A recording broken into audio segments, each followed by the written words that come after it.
আমার ওষুধ কিনা, আম্মুর ওষুধ কিনা, বাজার ঘাট করা, চাল কিনা, সব আমার ঘাটের পাড়েই। এখন আমি যদি বুঝে থাকি তাহলে এই সংসার চলবে কি করে কোন?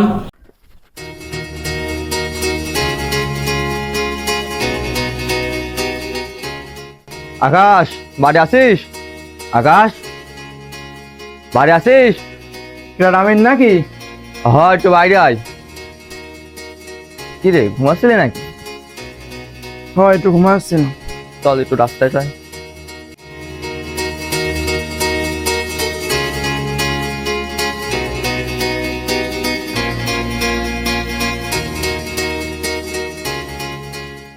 কিরে রামিন, এত সকালে ডাকছিলি কে?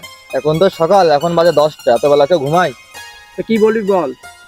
তা বলতি পরীক্ষা তো শেষ হয়ে গেল, বাড়ি বসে থাকতে আর ভালো লাগবে না। সারাদিন বসে বসে বোর হচ্ছি, তা কোনো প্ল্যান আছে নাকি?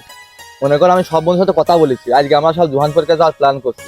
সবাই এই সকালবেলা করে যাবো, যেন ঘোরাঘুরি করবো, খাওয়া দাওয়া রান্না বান্না করা সব ওই জায়গায় সন্ধ্যে পর্যন্ত থাকবো, বুঝছিস? খুব সুন্দর একটা প্ল্যান করেছিস। তা কত খরচ হচ্ছে? সবার কাছ থেকে আমি 1000 টাকা করে নিচ্ছি। তো তুই যা, আমি আব্বুর কাছে টাকা নিয়ে এসে তোর বাড়ি যাচ্ছি। আর ঠিক আছে, তাড়াতাড়ি আসিস।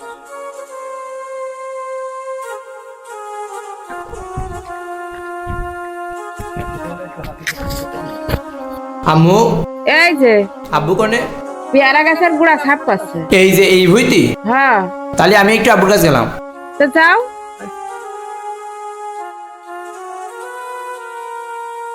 আব্বু, কি আছে বাজান? একটু এদিকে এসো তো। আচ্ছা দাঁড়াও, আসছি। কি আছে বাজান? আব্বু, আমার 1000 টাকা লাগবে। 1000 টাকা কি করবা? ওই এখন তো পরীক্ষা হয়ে গিয়েছে, তা সবাই বাড়ি বসে বসে বোর হচ্ছে। বন্ধুরা মিলে সবাই একটা পিকনিকের আয়োজন করেছে। একটু পরে সবাই জোয়ান পার্কে যাবে, যে সবকিছু কিনে মিনে নিয়ে যাবে, যে একটু ঘুরে খেয়ে আবার চলে আসবে।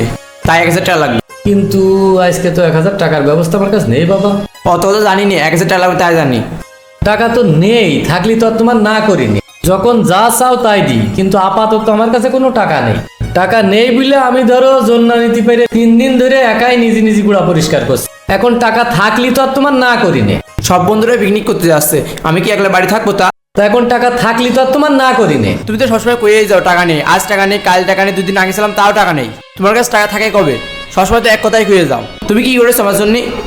তুমি কি করেছো আমার জন্য? হ্যাঁ, তোমার জন্য তো কিছুই করতে পারিনি বাবা, গরিব মানুষ। কি করেছি? এই বাইসে আসি, এইটুকুই তোমার কাছে সবচেয়ে বড় মনে করো। আমি কি করেছি সেটা বুঝতে হলে তোমার শহরে যেতে হবে। রাত 10টা 11টার পরে দেখবা ওই ল্যাম্পপোস্টের নিচে তোমার চেয়ে অনেক ছোট ছোট বয়সে ছেলে পেলে বস্তা গায়ে দিয়ে আর বস্তা পাইতে শুয়ে আছে। কেন ওরা শুয়ে রয়েছে জানো? কারণ ওর বাপ নেই। আমি কি করতে পারিছি ওইটা বড় কথা না, আমি যে তোমার আসি, আমি তোমার কতটুক সাপোর্ট করেছি আমি না থাকলে ওইটা বুঝতে পারবা। কিটা যাচ্ছে ও? শুভ না? ও শুভ, শুভ, জি কাকা। কনে যাচ্ছ? কাজে যাচ্ছি কাকা। তা খুঁড়াচ্ছ কেন? পায়েটা ফুড়া হয়েছে। তে ফুড়া হয়েছে, কাজে যাচ্ছ, এদিকে এসো। আমি অত কিছু জানি না, তুমি আজকে এটা দেবে যাই জানি আমি। দাঁড়াও, ওই যে শুভর কাছে একটু কথা বলি, তুমি বুঝতে পারবা না আমি তোমার জন্য কিছু করিস কি না করিস। আমি তো তোমাকে জন্য কিছু করিনি। শুভ, জি কাকা। কি হয়েছে বাবা, খুঁড়াচ্ছ কেন? কাকা একটা পায়ে ফুড়া হয়েছে। ফুড়া হয়েছে, হাঁটতে পারছো না, তে কুদাল নিয়ে কোন যাচ্ছ? কাকা একটু কাজে যাচ্ছে। এই অবস্থায় কাজে যেতে পারবা? কাজে না গেলে হইতো না? কাকা আপনি তো সবই জানেন যে ছোটবেলাতে আব্বু নেই, আর আম্মুরও শরীর অসুস্থ। আর আমিও আজ 10-12 দিন বসে রয়েছি ফুড়ার জন্য। সংসারটাও চলে, আম্মু এর বাড়ি ওর বাড়ি কাজ করে, আর আমি একটু ভাটায় কাজ করি। এই কারণ আমিও যদি বাড়ি বসে থাকি তাহলে সংসারটা চলবে কি করে কোন? আমার ওষুধ কিনা, আম্মুর ওষুধ কিনা, বাজার ঘাট করা, সবই আমার ঘরের পাড়েই। আর আম্মু সকালে বলছে যে আজকে আর কাজে না গেলে আর রাত্রি খাওয়ার চাইল নেই। এই জন্যই কাকা আর বসে থাকতে পারলাম না, আজকে কাজে না গেলে আর খাওয়া নেই। তুমি কাজ করলি ভাটায় কয় টাকা করে দেয় বাবা? এই বড় মানুষের 500 টাকা করে দেয়, আর আমি তো বড় মানুষের মতো কাজ করতেই পারি না, এই জন্য আমার 300 টাকা দেয়।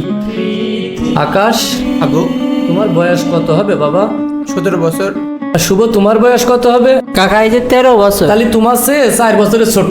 আচ্ছা বাবা, তোমার কি কোনোদিন কইছি যে মাঠে 1 গ্লাস পানি দিয়ে যায়? না।